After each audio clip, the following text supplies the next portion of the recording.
मित्रांनो, बोली या मालिकेच्या आजच्या भागात नीताच्या प्रेग्नन्सीचं कळाल्यावर सगळे नीताला थांबवण्याचा प्रयत्न करतात. पण नीता मात्र नाटक करत रडत सांगते, तुम्ही मध्ये नका येऊ, उगाच तुम्हाला आमच्यामुळे त्रास, व जायला निघते. तर आजी बोलते, रात्रीचं कुठे बरं चाललीस? तर नीता बोलते, नाही आजी, जाऊ दे मला. तर राघूही अडवायचा प्रयत्न करते व अंकुशला बोलते, दादा तू तरी सांग ना. तर नीता मध्येच बोलते, नाही राघू, त्याला जे सांगायचं होतं ते त्याने आधीच सांगितलंय. तर अबोली म्हणते, नीता ताई, मी तुम्हाला विनंती करते, तुम्ही थांबा ना. तर नीता तिला सांगते, अबोली, तू बोलून काहीच फायदा होणार नाही आहे, तुझं कोण ऐकते? तर अबोली अंकुशला थांबवायला सांगते. तर अंकुश तिला म्हणतो, अबोली, मला जे सांगायचं होतं ते मी सांगितलंय, तर या विषयावरती जास्त चर्चा नको. तर अबोली म्हणते, सर तुम्हाला पण जरा दयामाया नाही आहे. आता अशा अवस्थेमध्ये नीताताई कुठे जाणार आहेत? तर अंकुश म्हणतो, ती कुठे जाईल, काय करेल ते पाहून घेण्यासाठी तिचा नवरा समर्थ आहे. हे ऐकून अबोली बोलते, असं असेल तर ठीक आहे, मी पण इथून निघून जाते. तर अंकुश आश्चर्याने बोलतो, काय? व तो तिला समजवायला जातो, पण अबोली त्यांचं काही ऐकून न घेता त्याला बोलते, सर बघा ना, नीताताईंची ही बातमी कळल्यापासून आपलं घर किती खुश आहे, तुम्ही मामा होणार आहात. तर अंकुश सांगतो, माझा निर्णय झालाय. हे ऐकून अबोली म्हणते, तुमचा निर्णय झाला तर माझाही निर्णय झालाय. व नीता आणि शरदला सांगते, चला मी पण येते तुमच्यासोबत, व जायला निघते. तर अंकुश त्यांना थांबवतो व बोलतो, कोणीही कुठेही जायचं नाही आहे, व आत निघून जातो. त्यानंतर सगळे खुश होतात व घरात जातात.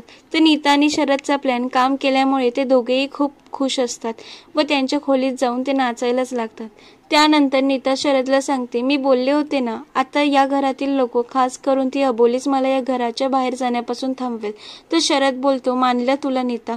तर नीता बोलते, आज मी खूप खुश आहे, कारण आता या घरावर मी राज्य करणार.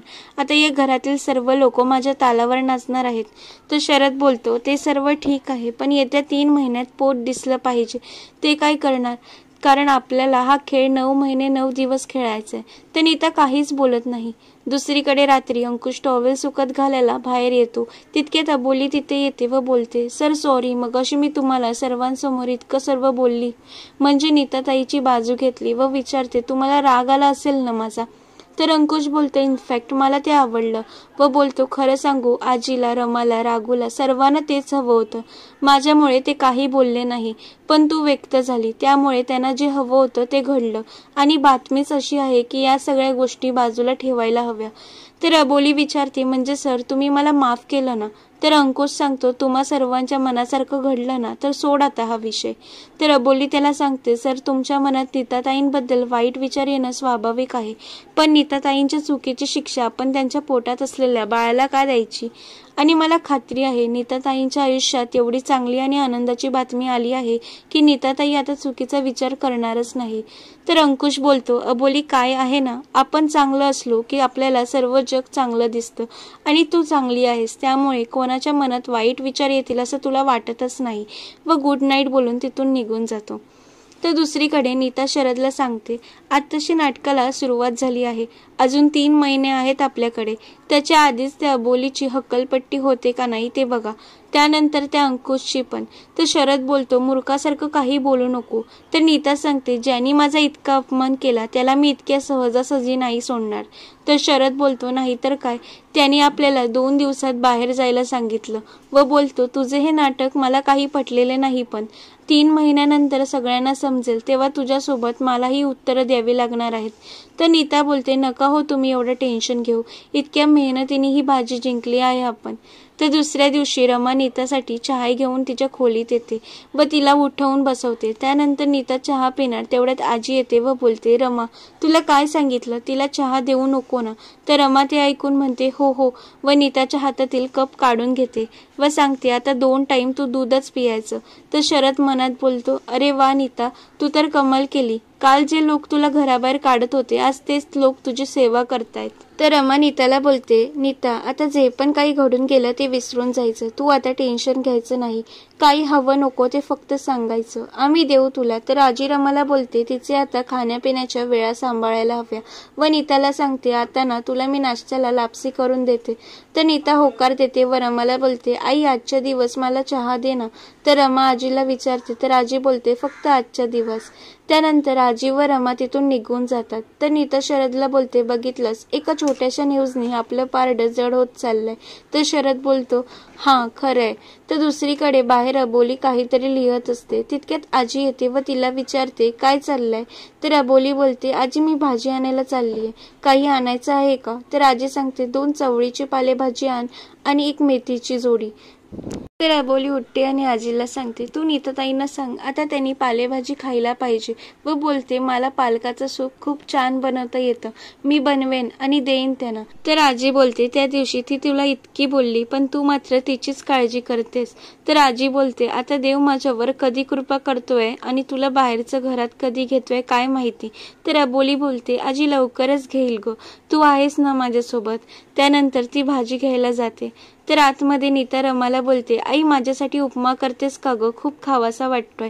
तर रमा बोलते, हो करते ना. तितक्यात आजी येते. तर नीता आजीला विचारते, आजी तू उद्या तुझ्या हातचे भाजणीचे थालीपीठ करशील का? तर आजी पण बोलते, हो करते. आणि रमालाच विचारते, भाजणी संपली आहे ना? तर रमा सांगते, हो परवाच संपली. तर आजी बोलते, असू दे आपण ताजी करूयात. व नीताला सांगते, त्याआधी तू तुझी सगळी कामं आटप मग ये. तर नीता विचारते, माझी कसली कामं? तर आजी सांगते, आजपासून घरातील लादी झाडू सगळं तू करायचं, त्यामुळे अंग कसं सुटसुटीत राहतं. तर रमा पण सांगते, आजी म्हणते ते बरोबर आहे नीता, थोडं थोडं करत जा सगळं. इतक्यात राघू येते व खूपच खुश असते. ती नीताला आनंदाने फिरवू लागते. तर आजी बोलते, हळू हा 2 जीवांची आहे ती, आता असं काही करू नकोस. तर राघू बोलते, तिला नको मग तुला करते. व आजीचा हात पकडून तिला गोल फिरवते. तर रमा बोलते, खरंच यांना एवढं मन मोकळं हसताना पाहून खरंच बरं वाटतंय. दुसरीकडे अबोली जात असताना रस्त्यात प्रतापराव तिला अडवतात व बोलतात, धक्का बसला ना बापाला बघून? तुला प्रश्न पडला असेल ना मी इथे कसा? व सांगतात, आपण एकमेकांशी कसेही वागलो तरी रक्ताचं नातं आहे आपलं आणि त्या नात्यामुळे काळजी वाटली तुझी. गेल्या काही दिवसात तू जे काही वागलीस त्याचे काही परिणाम होतील त्याची जाणीव करून द्यायला आलोय. तर अबोली म्हणते, तुम्ही काय बोलताय ते समजत नाही आहे. त्या प्रतापराव सांगतात, तुझ्यामुळे आमचं आयुष्य बर्बाद झालंय. तरी पण कसं आहे ना, रक्ताचं नातं बदलता येत नाही. मग उद्या तू म्हणायला नको की मोठ्या मालकांनी पुढे घडणाऱ्या गोष्टीची कल्पना नाही दिली म्हणून आज इथे आलोय. तर अबोली घाबरत विचारते, काय घडणार आहे पुढे? तर प्रतापराव एक फोटो काढून दाखवतात व सांगतात, हा फोटो नीट बघ, आज हा माणूस अंकुश शिंदेला संपवणार आहे. व बोलतात, जावईला सासऱ्याकडून शेवटची भेट. तर अबोली खूप घाबरते. त्यानंतर प्रतापराव म्हणतात, तुझ्या अंकुश शिंदेला मी मारणार आहे हे तर तुला मी सांगितलं. आता हल्ला कुठून कसा होईल हे माहीत नाही. एखादी गाडी त्याला उडवू शकते किंवा एखादी गोळी त्याच्या आरपार जाईल, पण अंकुश शिंदे मरणार, कारण शब्द आहे तो माझा. व बोलतात, मानत नसलो तरी पोरगी आहे तू माझी म्हणून धोक्याची सूचना दिली. बघ आता कसं वाचवायचं तुझ्या अंकुश शिंदेला. व सांगतात, नाही तर तुझ्या छोट्या आईने तुला पांढरी साडी दिलीच आहे. एवढं बोलून तिथून निघून जातात. तर पुढील भागात प्रतापराव अबोलीला धमकी देतात, 24 तासात तो पेनड्राईव्ह आम्हाला आणून द्यायचा. तुझ्या नवऱ्याची आणि तुझ्या भावाची जीवनाची किंमत आहे तो पेनड्राईव्ह. त्यानंतर अबोली अंकुशला सांगते, सर मला तो पेनड्राईव्ह हवाय. तर अंकुश विचारतो, काय? तर अबोली सांगते, मोठ्या मालकांनी धमकी दिलीये, जर त्यांच्या विरोधातील पुरावे त्यांना नाही नेऊन दिले तर ते तुमचा जीव घेतील. हे ऐकून सर्वांनाच धक्का बसतो. तर अशाच मालिकांचे अपडेट जाणून घेण्यासाठी चॅनलला सबस्क्राईब करा. धन्यवाद.